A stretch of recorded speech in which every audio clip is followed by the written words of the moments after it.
Hai, Assalamualaikum warahmatullahi wabarakatuh. Bertemu lagi dengan saya di Catatan Adriana, sebuah channel untuk berbagi informasi dan pengalaman. Pada kesempatan kali ini, saya mungkin tidak akan membawakan konten yang sangat berat atau berat. Saya pikir kontennya sangat ringan untuk kali ini. Jadi kali ini saya akan membagi pengalaman saya setelah membaca satu buku autobiografi yang berjudul Meretas Batas. Beliau adalah pendiri dari PT Mercy Pharma Temaku Mercusana, Bapak Tirta Kusnadi. Nah, judulnya judul autobiografinya diberi judul Meretas Batas. Nah, buku ini adalah suatu autobiografi naratif yang memang dibawakan oleh salah satu anak beliau yang menemani beliau dari masih kecil kemudian sampai dewasa, menceritakan perjalanan bapaknya dari mulai bapaknya masih kecil hingga bagaimana bapak merintis usaha-usahanya. Nah, alur narasinya juga sangat pas. Dengan alur narasi ini teman-teman bisa seolah terbawa dalam perasaan narator. Jadi ketika narator membawakan bahasa dan sebagainya, teman-teman bisa seolah-olah terlibat dalam kehidupan masa lalu dari Pak Tirto.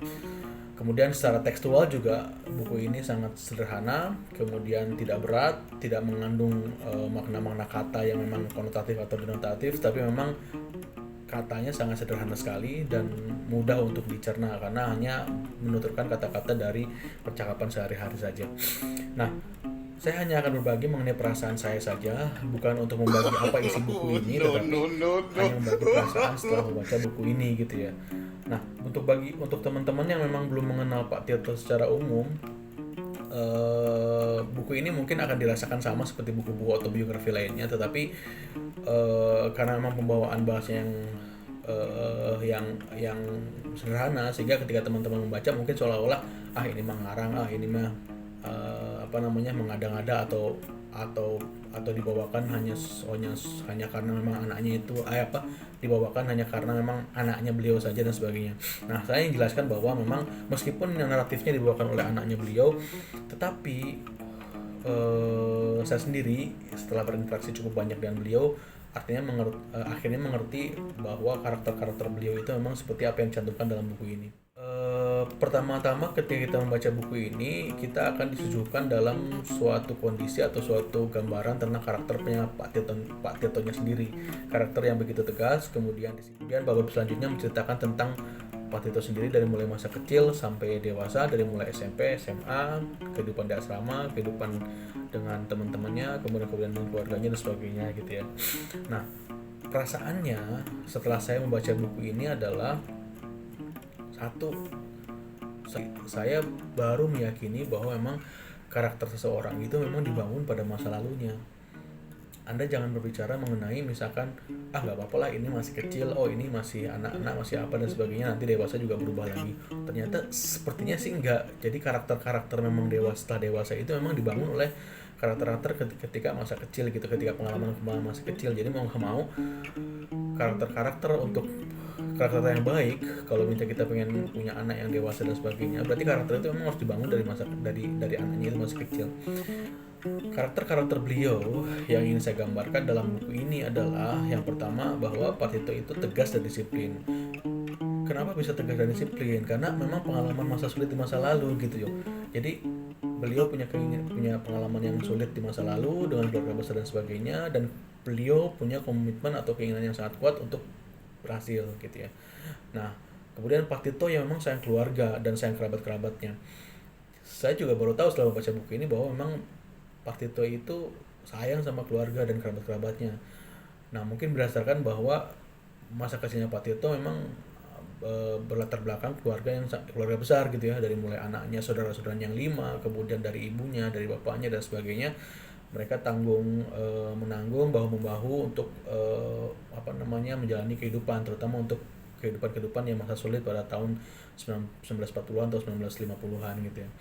Nah, kemudian Pak Tito juga sangat berempati pada karyawannya. Berdasarkan pengalamannya, memang beliau jatuh bangun dalam merintis usaha gitu ya. Usaha-usahanya beliau tentu tidak lepas dari keberhasilannya beliau, dan juga tidak lepas dari peranan karyawan-karyawannya, sehingga dalam buku ini tergambar jelas peranan atau empatinya Bapak terhadap karyawan-karyawannya. Pak Tito yang pandai memasak. Nah dari buku ini saya baru tahu bahwa memang Pak Tito itu punya batasan memang dalam hal ekonomi masa lalu, bahwa memang beliau berasal dari keluarga yang memang apa namanya yang memang kecil gitu ya, sulit gitu ya. Nah kemudian kok bisa punya hobi memasak gitu ya. Biasanya hobi memasak tuh untuk orang-orang kaya, orang-orang yang punya banyak duit, punya makanan dan sebagainya. Ternyata emang saya baru tahu bahwa memang hobi atau kebiasaan Pak Tito atau kepandaian Pak Tito memasak ini memang berasal dari batasan-batasan itu. Nah batasan-batasan ekonomi itu yang diretas oleh Pak Tito, bahwa ketika pada saat dia masuk SMA, kemudian dia sekolah di asrama dan dia pengen berkecukupan tentang berkecukupan makanan gitu ya, sehingga karena posisinya beliau sebagai ketua kelas dan sebagainya, ketua murid dan sebagainya, dia memilih menunjuk orang-orang untuk kondisi tertentu dan dia menempatkan dirinya sendiri di dapur, sehingga mau nggak mau beliau yang akan pertama kali mencoba mencicipi masakan, dan beliau yang akan pertama kali makan gitu ya. Sehingga saya pikir dari situ Pak Tito punya kepandaian untuk memasak gitu.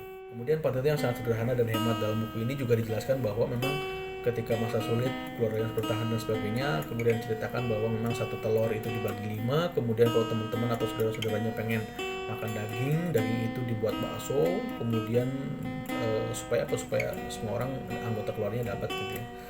Nah dari situ mungkin Pak Tito dapat membangun karakternya yang sederhana dan sangat hemat terhadap pengeluaran yang ada. Kemudian Pak Tito yang pantang menyerah.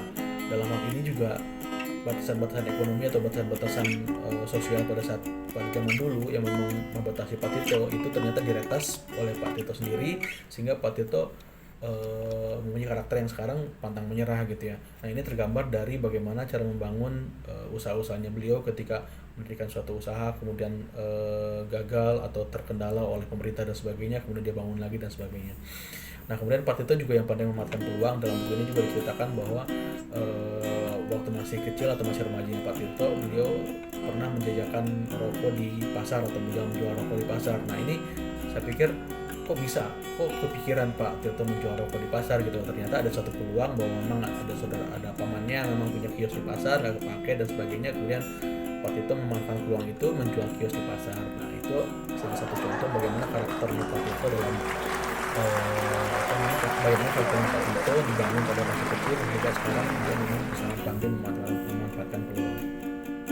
Kemudian Pak Tito yang memang berjiwa seorang pemimpin. Dalam buku ini juga dijelaskan bahwa ketika masih kecil atau ketika sekolah, memang Pak Tito sering ditunjuk menjadi ketua, entah itu ketua mutia atau ketua murid atau ketua kelas atau apapun itu. Dan memang diceritakan juga bahwa hampir semua kegiatan-kegiatannya Pak beliau memang berhasil dilaksanakan.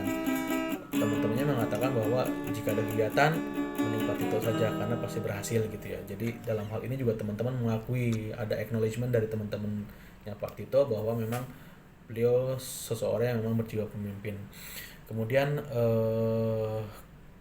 karakter-karakter tersebut dari masih kecil itu dibangun oleh Pak Tito sendiri. Kemudian dia punya batasan itu diretas, dihilangkan oleh Pak Tito supaya beliau mencapai cita-citanya atau mencapai keinginannya gitu ya. Sehingga karakter itu sampai sekarang pun dibawa. Nah bisa dibayangkan teman-teman semua kesan pengalaman saya ketika berinteraksi dengan Pak Tito. Beliau suka bertanya kepada saya bahwa memang kamu muslim, kemudian kamu suka sholat tahajud dan sebagainya, walaupun saya memang nggak pernah sholat tahajud gitu ya. Jarang sholat tahajud, tapi memang beliau suka nanya, Islam ada sholat tahajudnya? Beliau juga sama untuk melaksanakan doa rosario di dini hari, jam 2 jam 3 dia bangun untuk membacakan doa rosario dan sebagainya. Kemudian dia juga sering menjelaskan kepada saya bahwa waktu masih mulai perjalanan usahanya mendistribusikan produk-produk farmasi, beliau dengan penuh tekad dan keinginan kuat, beliau menjajakan produk-produk tersebut menggunakan Vespa. Jadi saya pikir ini kesan yang memang cukup bagus. Kok sama ya dengan salah satu memang pengusaha farmasi juga sebelumnya, bahwa memang beliau menjajakan dengan Vespa. Apa mungkin memang kita harus beli Vespa untuk bisa berhasil kali ya, seperti Pak Tito atau seperti pengusaha-pengusaha. Kesannya setelah membaca ini, saya dulu mengatakan bahwa kok ada ya pengusaha farmasi yang memang rela untuk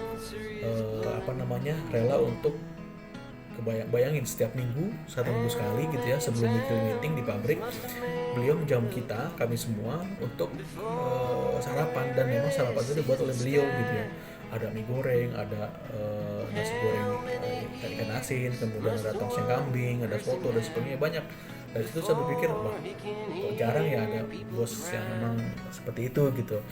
Nah, setelah membaca buku ini saya baru tahu bahwa memang begitu empatinya Pak Tito terhadap karyawannya, begitu pengennya Pak Tito maju, dan tidak hanya maju sendiri, maksudnya maju dengan karyawan-karyawannya, bagaimana memotivasi karyawan-karyawan dan sebagainya. Meskipun setelah sarapan pada saat weekly meeting juga kita ya tetap aja diceramahin oleh beliau, maksudnya ceramahin tanda kutip gitu ya. Jadi ya saya pikir sungguh beruntung saya, sungguh beruntung Mercy, sungguh beruntung teman-teman semua yang ada di Mercy mempunyai sosok dan pemimpin seperti Pak Tito yang sungguh sangat berkarakter.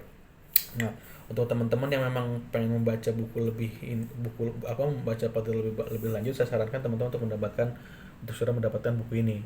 Nah, nanti saya coba masukkan di kolom deskripsi di mana teman-teman bisa mendapatkan buku ini, atau mungkin teman-teman komen saja, isi di komen channel YouTube ini, kemudian apakah memang ingin mendapatkan buku ini atau tidak. Nanti saya coba carikan bagaimana caranya mendapatkan buku ini. Oke, selamat membaca di akhir pekan ini. Kemudian tetap sehat, tetap bahagia. Sampai bertemu lagi di konten YouTube saya selanjutnya. Assalamualaikum warahmatullahi wabarakatuh.